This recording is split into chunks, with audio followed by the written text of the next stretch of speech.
Assalamualaikum warahmatullahi wabarakatuh. Perkenalkan, nama saya Arla Astika Welanda, NIM PO712002100008, berasal dari kelas 1B D3 Keperawatan. Baiklah, di sini saya akan menjelaskan tentang sistem endokrin. Sistem endokrin merupakan suatu sistem yang bekerja dengan perantara hormon yang dihasilkan oleh kelenjar endokrin. Kelenjar endokrin merupakan kelenjar buntu hasil sekresi langsung masuk ke dalam darah dan cairan limfe beredar dalam jaringan tanpa melalui duktus atau saluran. Selanjutnya, prinsip dasar sistem endokrin membantu mengatur dan mengintegrasikan aktivitas metabolik tubuh bersama dengan sistem saraf, terdiri dari 3 komponen utama, yaitu kelenjar, hormon, dan reseptor.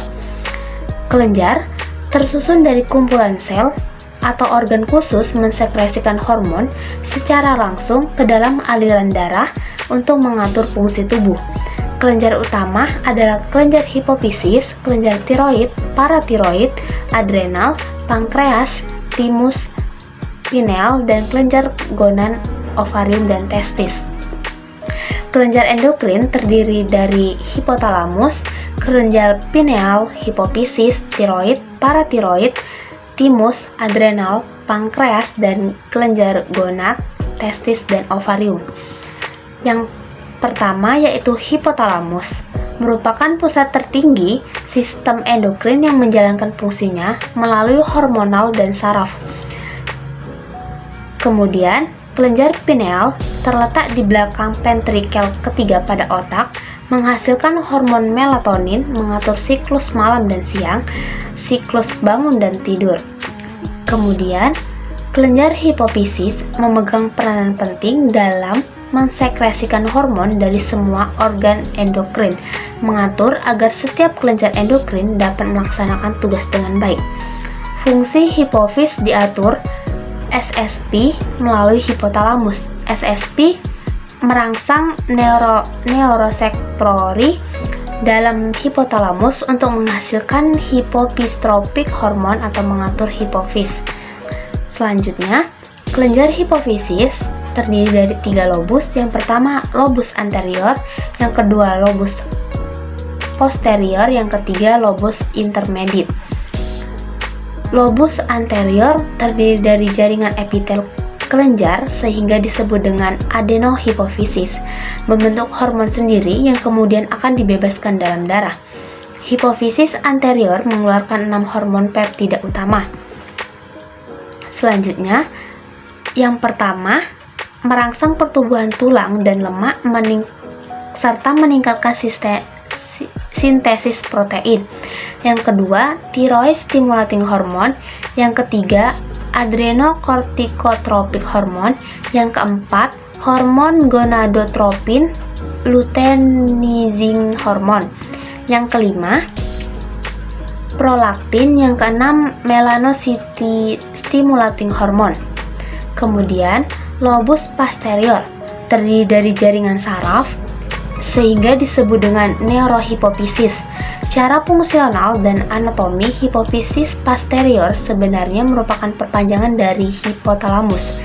Hipofisis posterior tidak menghasilkan hormon apapun, hanya menyimpan dan setelah mendapat rangsangan yang sesuai akan mengeluarkan 2 hormon peptida kecil, yaitu vasopressin dan oksitosin.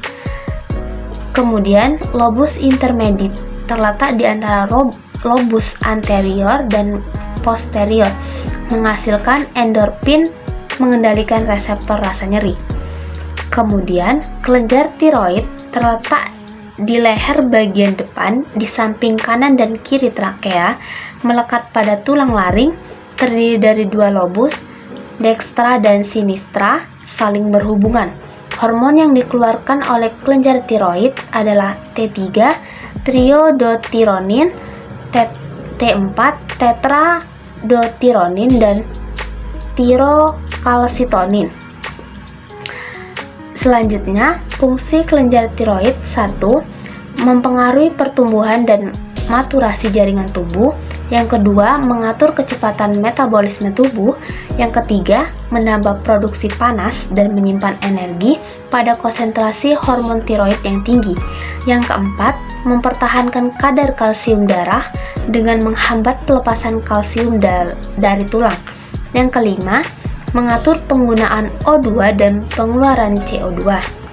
Selanjutnya, kelenjar paratiroid menempel pada bagian posterior lobus kelenjar tiroid, kelenjar endokrin yang paling kecil.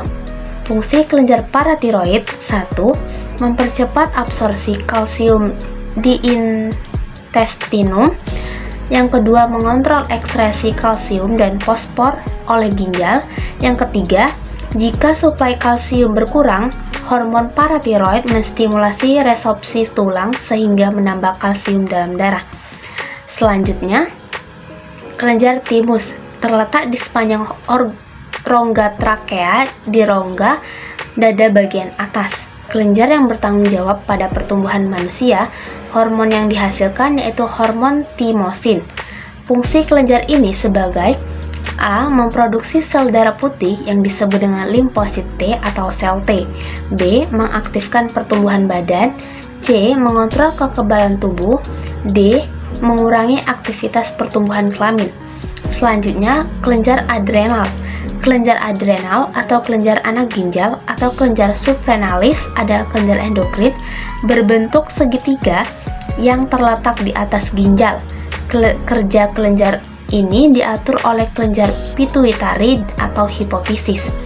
Kelenjar adrenal terdiri dari dua bagian utama, yaitu korteks adrenal bagian luar dan medula adrenal bagian dalam, berfungsi mengatur keseimbangan air, elektrolit dan garam, mengatur metabolisme lemak gizi. Selanjutnya, kelenjar pankreas merupakan sekelompok sel yang terletak pada pankreas sehingga dikenal dengan pulau-pulau Langerhans. Hormon endokrin pankreas diproduksi di bagian pulau Langerhans. Di dalam pulau-pulau Langerhans terdapat sel alfa, sel beta, dan sel delta. Hormon yang dihasilkan hormon insulin yang diekskresikan oleh sel beta, hormon glukagon yang diekskresikan oleh sel alfa, hormon somatostatin yang diekskresikan oleh sel beta. Kemudian, kelenjar gonan, ovarium dan testis. Ovarium sepasang organ berbentuk buah kenari ovarium, terdiri dari dua lapisan utama, yaitu korteks bagian luar dan medula di bagian pusat, yang dimana berfungsi untuk 1. Menghasilkan hormon estrogen, progesteron, relaksin, dan inhibit. Yang kedua, relaksin membantu dilatasi uterus pada akhir kehamilan. Yang ketiga, inhibin menghambat sekresi folisel stimulating hormon pada akhir sirkulasi menstruasi. Yang terakhir yaitu testis, merupakan organ reproduksi internal pada pria, berbentuk seperti telur dan letaknya di dalam kantong skrotum. Testis terdiri dari belahan-belahan yang disebut dengan lobulus testis, terdiri dari 200 sampai 300 lobulus.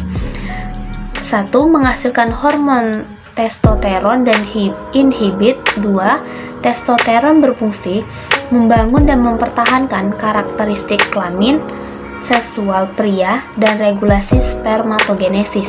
Yang ketiga, inhibit menghambat sekresi FSH untuk mengatur produksi sperma. Sekian dan terima kasih.